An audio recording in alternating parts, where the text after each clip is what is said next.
Welcome to the episode of the Love in Reality podcast. I am your host, Ricky Valero. On today's episode, I am going to continue breaking down Temptation Island Season 5 with Episode 5. It's been a jam-packed season so far, but we finally get introduced to the Temptation Island light, and it sets the island on fire. Before we dive into that, folks, you will start hearing about 2 episodes a week from me over the next couple of weeks. I will be covering Temptation Island on a weekly basis, as well as the new season of Too Hot to Handle, which is dropping this Friday, if you're listening this week, on July 14th. Episodes 1 through 4 will be releasing on Friday, July 14th, episodes 5 through 7, July 21st, and then episodes 8 through 10 will be released on July 28th. So I will be taking a look at episodes 1 through 4. The episode will drop on Monday, July 17th. You'll be able to hear it there. And of course, it'll drop on the YouTube channel before that, as the show does release on Friday. But if you're a podcast listener, it will release on Monday. Like I said, so for at least the next 3 weeks, you will be hearing 2 episodes a week from me. I hope you tune into both episodes. If there's any reality shows that you would like me to cover over the next couple of weeks, let me know. Outside of that,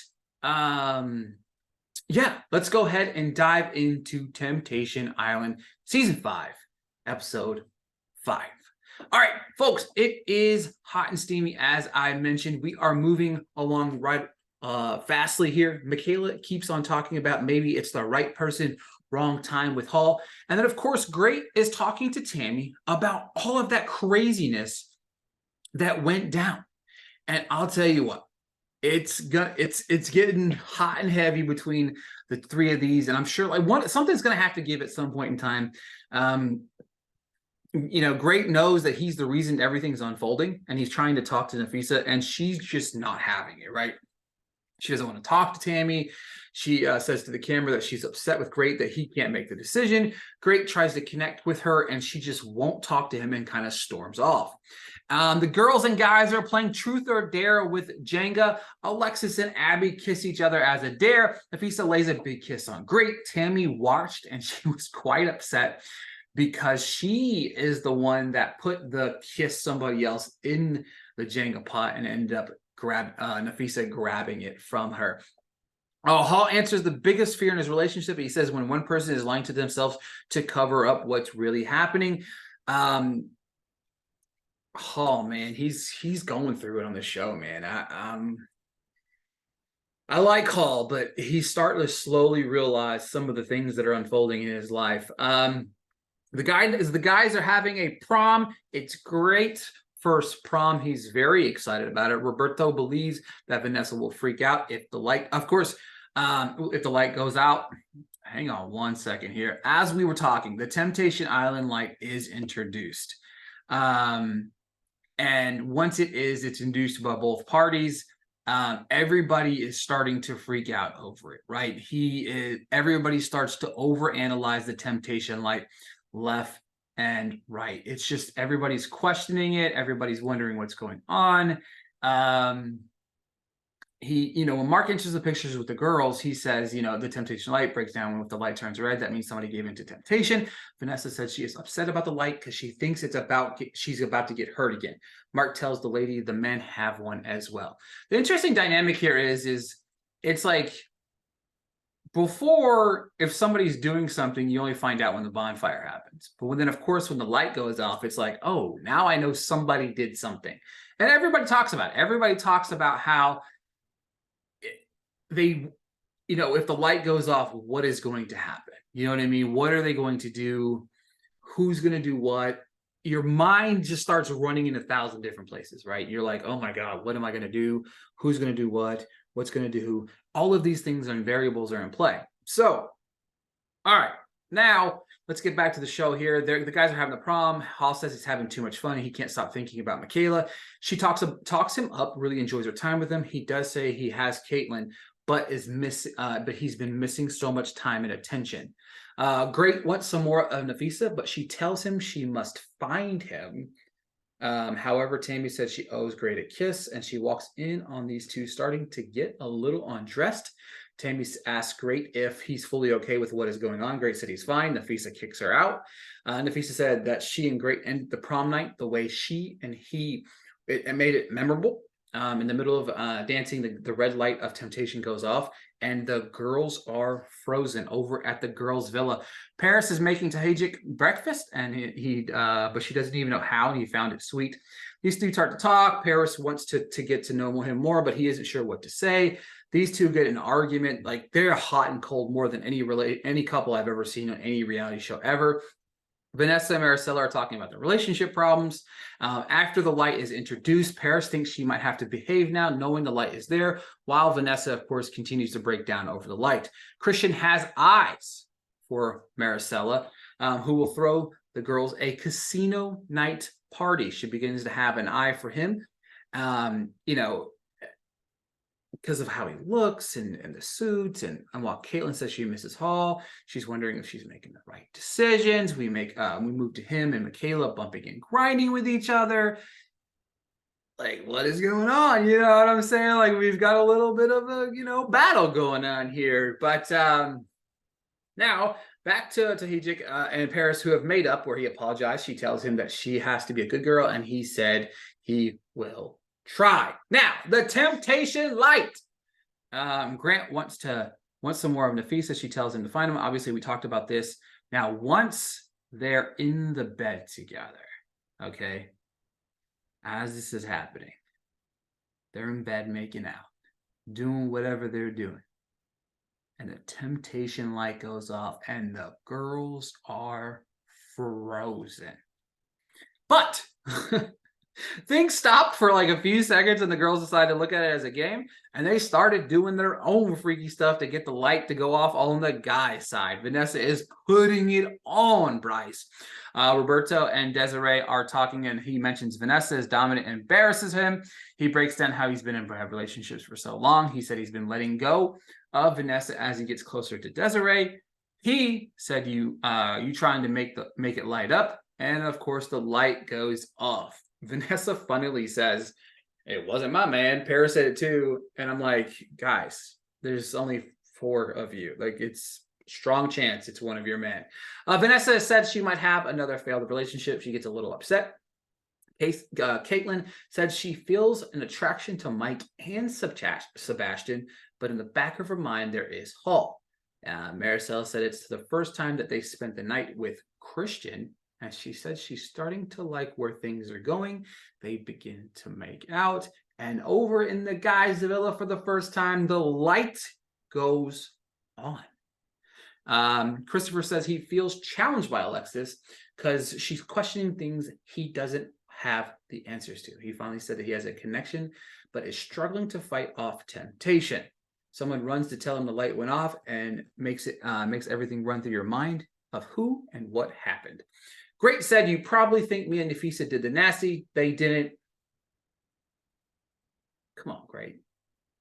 Y'all had a night to remember. Ended the prom the way that it was supposed to. I'm sorry, but we read between the lines, and we understood the reference. Now, Christopher comes over to Nafisa and said, for the first time, his dick got hard over the conversation with Alexis. Look, I try not to judge people on the show. I try not to judge people on reality TV shows. I try to put my best foot forward. I try to make myself understand that these people are just saying stuff, and sometimes they don't know what they're saying. Sometimes the camera's in their face. But my man said that his dick got hard over the conversation with Alexis. Paul and Michaela are chatting, and he said he doesn't want to settle. The girls' villa is popping off with the drinking at a pool party when Mark shows up to tell everyone that there is a bonfire tonight. Let's go. Everybody been acting crazy about to see what the other people be doing. The guys have arrived at the bonfire. We are excited. We are excited, folks. The boys get to go first. They get to line up. We get to see their reaction to the thing, and I'm excited for it. I'm excited. I'm sorry, I'm excited. Okay. All right. Here's what goes down at the bonfire. Great season clip of Tahitian dancing on Paris that led to them kissing, followed by them being in bed together. The guys let him know that they are here for him. Mark asks Great if he still has feelings and says any feelings he has are gone. Whew. Deep words. Now, my thing about Mark Wahlberg I love about him the most is he pushes these things because you're making rash decisions on what you saw, right? You know what I mean? You could say hypothetically you are done, but you know what I mean? Because he says, Mark follows by saying it's not that easy and says that Great has been acting a little wild. And Mark says that you have to think about these things before cutting ties. Christopher's turn. Whew. Look, there's going to be a funny moment in this episode where you guys watched and you see Christopher like literally do one of these things. Like he's like squinting, trying to see if he saw like he's like, can I see what is really going on? Because the TV's like, you know, not that big and they're kind of sitting back a little bit. So, Christopher says while this is happening, are they having sex? He said he's shocked, disappointed, and his heart is beating out of his chest. She set all the rules for him, and she broke them first. He followed with saying that it's a feeling of relief, that he is done, finished, and has washed his hands. Mark confronted Christopher on what he has done. He said that there is a way to explore things, and that wasn't how it should have been done. Not bad. Not bad at all. All right, my man Roberto is up. Roberto has to say here. Let's see. We get a clip of Vanessa says, "Don't let your boyfriend stop you from finding your husband." Yikes. We see her grinding, and I mean grinding hard on Bryce. He said it didn't faze it. He said the more he lets go of her, the happier he has become. He hasn't been happy for a long time. He said that he said she is always trying to dominate the relationship. After explaining the dynamic between the two, a funny line comes out and Mark goes, he said, I didn't think that I would say something like this, but you might be the guy for Vanessa. And even the guys agreed. He said, because somebody needs to tame that side of her, and he is challenging those things like nobody ever has before. Caitlin's clip is about her loving on Michael, to which Hall said, I ain't seen that much loving in a while. He said he loves Caitlin and she's an amazing person, but he has got to be honest with himself that he's always known she is not the one for him. That floored me. I'm going to be honest with you, because for me personally, Caitlin and Hall are the couple that I feel like they go through some stuff on here, do some stuff on here, but then ultimately end up together. Maybe they break up in like 6 months and realize they're not the one. But the more I watch of the show, it's like I don't see any of these couples being together in the long run. I just think things are getting spicier and spicier. The bonfires are getting crazier and crazy. And I expect the guys to ramp up their relationships with their singles after what they just witnessed. I can't wait to see the ladies' bonfire, because it should be wild. Folks, that's it for this episode of the Love and Reality Podcast, recapping episode 5 of season 5 of Temptation Island. Do me a favor, make sure to follow me on all social media outlets. There's too many to count anymore, but at @RickyVlair_, where you can find me on TikTok, Instagram, and Twitter. Make sure to subscribe to this YouTube channel if you have the opportunity, or subscribe wherever you're listening to the podcast so they can drop on your phone or your computers whenever they are fresh and new. Next week, I'll be back covering episode 6 of season 5 of Temptation Island. I will also have a little bit of a clip of an interview that I am going to sit down with Sebastian, one of the singles on the show. I'll add that on the back half of next week's episode. I want to thank you guys so very much for listening to the show, and I hope to hear or see or be in your ears on Monday whenever I tackle Too Hot to Handle season 5 episodes 1 through 4.